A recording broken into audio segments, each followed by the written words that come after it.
The tension in that room was suffocating, like being trapped in a pressure cooker about to explode, with memories of happier days turning to ashes in my mouth. My mother-in-law's eyes blazed with a fury I'd never seen before, and before I could even blink, she grabbed the baseball bat and struck me hard across my face. Hello, I'm Sierra, and I was 28 when my perfect marriage crumbled into a nightmare of violence and betrayal, shattering every dream I'd carefully built. Never in my wildest dreams did I imagine my life would turn out this way, with darkness lurking behind what seemed like a picture-perfect marriage, just like those glossy photos in family albums that hide painful truths. It all began 3 years ago when I married Justin, the man I thought would be my partner in every sense of the word, my rock through life's storms. Little did I know that the reality waiting for me would be more sinister than anything I could have imagined, like a beautiful garden hiding poisonous snakes. Justin and I met in college, and like many young couples, we were bursting with dreams and hope, our hearts full of that sweet, innocent kind of love. We were ambitious, ready to conquer the world together, just like I imagine many of you were in your younger days, before life taught its harsh lessons. Our relationship seemed perfect, and when we got married 3 years ago, I believed, as many of us do, that love could conquer all obstacles. How naive that seems now. But, how wrong I was, and the price of that lesson still burns in my heart. Everything changed 8 months ago when Justin lost his job, and that's when our world began to unravel like a sweater caught on a nail. At first, I had no problem being the supporter. I was proud of the online business I'd built from scratch, bringing in $30,000 a month, fueled by determination and countless late nights. I paid our bills, kept up with the mortgage, and maintained our household, just as many strong women have done before me, carrying the weight with quiet dignity. But instead of showing gratitude, Justin and his mother Pamela saw my success as an opportunity to exploit, like vultures circling their prey. Pamela was in her 50s, a master manipulator who wielded toxic words like weapons and craved control over others, reminding me of those classic movie villains who smile while twisting the knife. She would constantly remind me about my duties as a daughter-in-law, her falsely sweet voice dripping with honey-coated venom. She would suggest, with that saccharine tone that made my skin crawl, that since I was making good money, I should be more generous with the family. The demands started small, a few $100s for spa days, designer bags. Things that seemed harmless at the time, like giving small treats to a growling dog to keep it quiet. Justin, who had once been my greatest supporter, kept pushing me to give in for peace's sake, his backbone seemingly dissolved in his mother's acid presence. I compromised, thinking it would maintain harmony, swallowing my pride like a bitter pill, just as many of us have done in similar situations. But as time passed, Pamela's demands grew more outrageous, and Justin's indifference became more apparent, like watching a flower wilt in slow motion. One evening, Pamela summoned me to the living room, where Justin sat beside her, shoulders hunched, avoiding my eyes like a guilty child. I knew something was brewing, like the calm before a storm that makes your bones ache with anticipation. She launched into a carefully prepared speech, spinning tales about how my online business was actually a family effort, claiming all my success was due to Justin's advice, each word a dagger aimed at my heart. The lies kept coming as she declared herself the mastermind behind all my work, her delusions as grand as a Broadway show. I stood there stunned, my throat tight with unshed tears, as Justin joined the performance with his own list of grievances about my supposed ingratitude and arrogance. I watched their faces as my world began to crumble, feeling like Alice watching Wonderland turn dark and twisted. The tension in the room was thick enough to cut with a knife, every breath feeling like it might shatter the air itself. When she told me about needing $70,000 for house renovations, her voice dripped with entitlement. I stood my ground, explaining that I'd been paying for everything and the house was fine as it was. The words feeling like pebbles thrown at a tank. Her expression darkened like storm clouds gathering, and the rage that had been simmering beneath the surface finally boiled over. She accused me of selfishness, of not caring about the family's comfort despite my success, each word designed to cut deep. I looked to Justin for help, my eyes pleading with the man I thought would always protect me, but he just sat there, defeated, refusing to meet my gaze. The weight of his betrayal crushed my chest like a concrete slab, and I couldn't hold back anymore. Through tears of frustration, I suggested that maybe Justin should think about finding a job instead of leaving everything to me. What happened next seems like a nightmare in slow motion. Her eyes burning with rage, her sudden lunge for the baseball bat, the arc of its swing. The impact was devastating, making me stumble backward, stars exploding behind my eyes. Pain radiated from my skull, and tears sprang unbidden, a mixture of physical agony and emotional devastation. I whispered my disbelief through trembling lips, clutching my throbbing cheek. I desperately turned to Justin one last time, but he just stared at his mother's attack as if watching a mundane TV show, frozen in his cowardice. Her final words cut deeper than the physical blow as she declared me worthless, her voice dripping with contempt. That night, my world shattered into a million pieces, each shard reflecting a different broken dream. Justin, true to his newfound nature, conveniently disappeared to stay with friends, leaving me alone with my pain and betrayal. I packed my bags, each item I placed inside feeling like another piece of my heart breaking off. I knew I had to leave to reclaim my life before it was too late, just like so many women before me who had found the strength to walk away. My vision blurred with tears as I distanced myself from what had become a living nightmare, yet beneath the pain, something new was growing, a fierce determination to take back control. This was only the beginning, though I didn't fully grasp it at the time. The next few days were like riding an emotional hurricane, each moment bringing new waves of pain and realization. When I took refuge at my parents' house, they were horrified by the bruises on my face and the anguish in my eyes, their expressions mirroring the shock I still felt inside.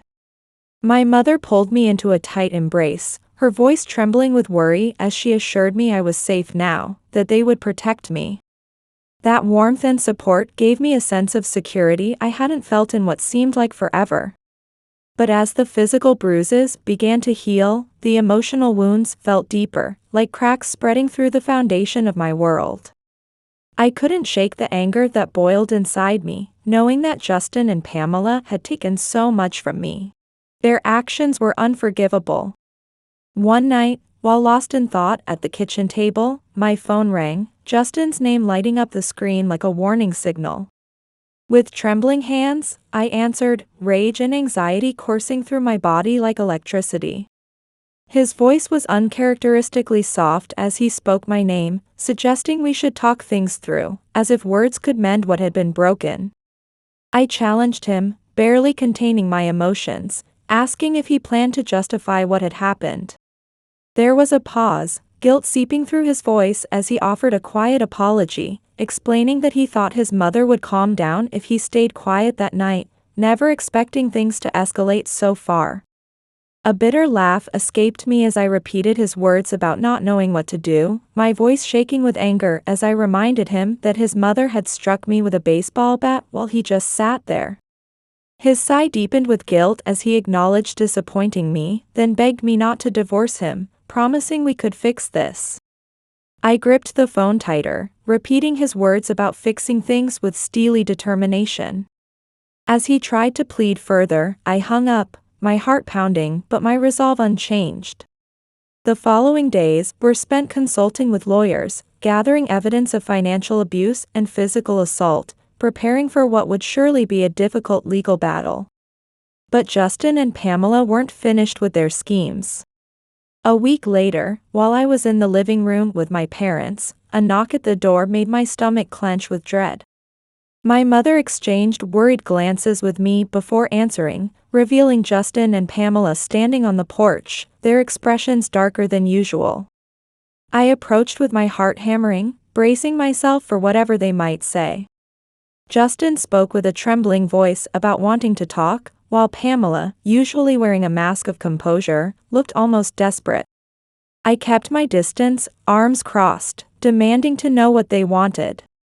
Pamela's tone had softened, but I could sense the manipulation lurking beneath as she spoke of making terrible mistakes and wanting to make things right. Familiar anger swelled inside me as I threw their actions back at them: the attack, Justin's inaction, how they'd used and devalued me for money. Justin's desperation was palpable as he begged to know how to fix this. I hesitated, feeling the strange, intoxicating power in my hands. With a firm voice, I told them my condition. Transferring the house into my name would be the only way I might forgive them. Pamela's eyes widened as her composed mask crumbled, protesting that my demand was excessive. I stood my ground, refusing to be intimidated, stating I was only claiming what I deserved after all they had taken. Justin exchanged panicked looks with his mother before finally yielding, his defeat evident as he agreed, begging me not to leave them. Pamela's face twisted with barely contained rage, but she knew she had no choice, muttering her agreement through gritted teeth. As they left, I knew this wasn't over. I'd gained some control, but the battle was far from finished. The days that followed were a mixture of anxiety and cautious hope, like walking on thin ice over deep water. I met with lawyers to ensure the house transfer would be legally binding, closing any loopholes Justin and Pamela might try to exploit. My parents provided endless reassurance, but the tension never truly dissipated, fear lingering like a storm waiting to break. Finally, the day came when Justin and Pamela returned with the legal documents. I sat at the kitchen table, my heart pounding like a drum as they entered. Justin looked nervous, while Pamela wore a forced smile that barely masked her anger. His voice quivered as he placed the papers on the table, his desperation palpable in the air between us. I gripped the pen steadily, looking straight into Justin's eyes as I reminded him of what this meant, my voice carrying the weight of everything that had led us to this moment. The house was now mine, a symbol of my newfound freedom, but Justin's expression shifted dramatically. His earlier desperation had hardened into something darker, his voice taking on a threatening tone as he asked if I thought this was over. He warned me in a low voice that I didn't know what I had started. A chill ran down my spine, but I refused to show fear, telling him firmly that I was no longer afraid and this would be the last time they manipulated me. Pamela stepped forward, her eyes blazing, growling that I would regret this, that they weren't finished with me yet. My father, quietly watching from the doorway, stepped in with a firm voice and demanded they leave immediately. Justin and Pamela gave me one last look filled with anger and contempt before slowly leaving the house. The tension lingered as their footsteps faded away. Then my father wrapped me in a tight embrace as quiet tears rolled down my cheeks. He told me softly how proud he was, that I had shown strength I didn't even know I had. My mother joined the embrace, and for the first time in ages, I felt truly safe and loved. I knew the road ahead wouldn't be easy. Justin and Pamela wouldn't give up without a fight. But I was no longer the Sierra they could manipulate and control. I had grown stronger and wiser, and was ready for whatever they might throw at me. I now held the reins of my own life, and I would never let them go again. Though Pamela and Justin had left in anger, their lingering threats felt like a noose around my neck. Knowing they wouldn't give up easily, I prepared myself for whatever they might try next. A few days later, while trying to focus on work in my parents' living room, I received a message from an unknown number. The words made my hands tremble as they warned me about making a big mistake and suggested things wouldn't work out well for me. I forwarded the message to my lawyer, who assured me this would only strengthen our case and reminded me the law was on my side. Despite these reassurances, the fear lingered. Justin and Pamela had already shown what they were capable of, and I knew desperate people could be dangerous. Still, I refused to bow to their intimidation. I had fought too hard to turn back now. Finally, the day of the divorce and property settlement hearing arrived. My parents stood beside me, their presence a source of strength as I took a deep breath and prepared for the final confrontation with Justin and Pamela. Justin sat at the defense table looking tired and anxious, while Pamela sat beside him with an expression twisted by bitterness. As the judge read the case, my lawyer presented the mountain of evidence we had gathered. The records of my personal financing, detailed police reports of Pamela's assault, and the threatening messages were all laid bare in court. Justin squirmed in his seat as his confidence visibly eroded. When his turn came, Justin tried to paint himself as the victim, his voice trembling as he claimed I was exaggerating everything and they had only tried to keep the family together. The judge's gaze was steel-cold and unconvinced. My lawyer wouldn't let Justin's statement stand, forcefully arguing that I had suffered extensive abuse from both of them, with clear and undeniable evidence. When the judge turned to me, I took a deep breath as she asked if I had anything to add. I stood, my voice steady despite the emotional storm inside, explaining how I had endured years of financial exploitation, emotional abuse, and violence. I told her how they had tried to silence me with threats when I finally stood up for myself, and that I was here to reclaim my life and freedom. The courtroom fell silent as the judge considered the evidence. Finally, she spoke, granting me full ownership of the house and the divorce, condemning Justin and Pamela's actions. She announced that Pamela would face assault charges and Justin would be held accountable for his part in the threats.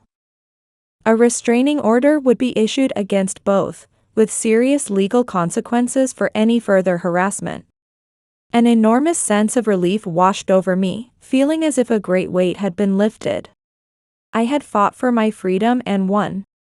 My parents embraced me, their eyes shining with pride and love. As defeated Justin and Pamela left the courtroom, I knew I was finally free. I could see the defeat on their faces as they exited the courthouse. When Justin made one last attempt to approach me, security quickly stepped between us and escorted him away. Pamela shot me a look of pure hatred, but I felt no fear anymore. I had faced their worst and emerged stronger. The days that followed were filled with rebuilding my life, as I poured energy into renovating and truly making it my own. The house that had once been Justin and Pamela's. My online business continued to flourish, and I found myself more confident and driven toward my goals than ever before. But most importantly, I had found myself. That frightened, weak woman had transformed into someone strong and determined, someone who would never again let others control her life. My story became an inspiration for other women facing similar situations, and I began using my platform to raise awareness about financial and emotional abuse. Now, looking back at everything, I realize that moment when I was struck with the baseball bat became the turning point that led me to reclaim control of my life. I'm no longer that woman who allowed herself to be manipulated, believing she was too weak to defend herself. Today, I stand strong, speaking my truth about my experiences so that others might find their power too. After leaving Pamela's house, my business thrived as I channeled my pain into productivity. My parents' support was boundless, their love wrapping around me like a protective shield. Yet the trauma didn't fade easily. I often woke from nightmares in the middle of the night and developed a habit of constantly looking over my shoulder. Messages from unknown numbers remained like lingering traces of anxiety, reminding me that Justin and Pamela weren't completely gone from my life. Still, my lawyer remained vigilant, helping me build strong defenses against any future harassment. One afternoon, while sharing tea with my mother in the sunlit kitchen and discussing future plans, a forceful knock at the door made us jump. Mother tensed, and I felt that familiar anxiety surge through me. When Father cautiously opened the door, we were surprised to find a police officer standing there. He informed me that Pamela had been arrested for violating the restraining order and witness intimidation. His words brought both relief and shock. Her threatening messages and recent harassment would have serious legal consequences. Tears of relief welled in my eyes as I realized the nightmare might finally be ending. Pamela's desperate attempts at control had finally caught up with her. I learned that Justin had received a final warning. Any more boundary crossing would result in imprisonment. The law was on my side, and for the first time in a long while, I felt truly safe. With Pamela in prison and Justin too frightened to challenge the restraining order, I could finally begin to heal in earnest. I rediscovered abandoned hobbies like painting and gardening, finding moments of joy I had missed under their oppression. My parents and I celebrated my new freedom over quiet dinners, and my home filled with laughter and warmth. The days became stepping stones not just to rebuilding my life, but to reconstructing my identity.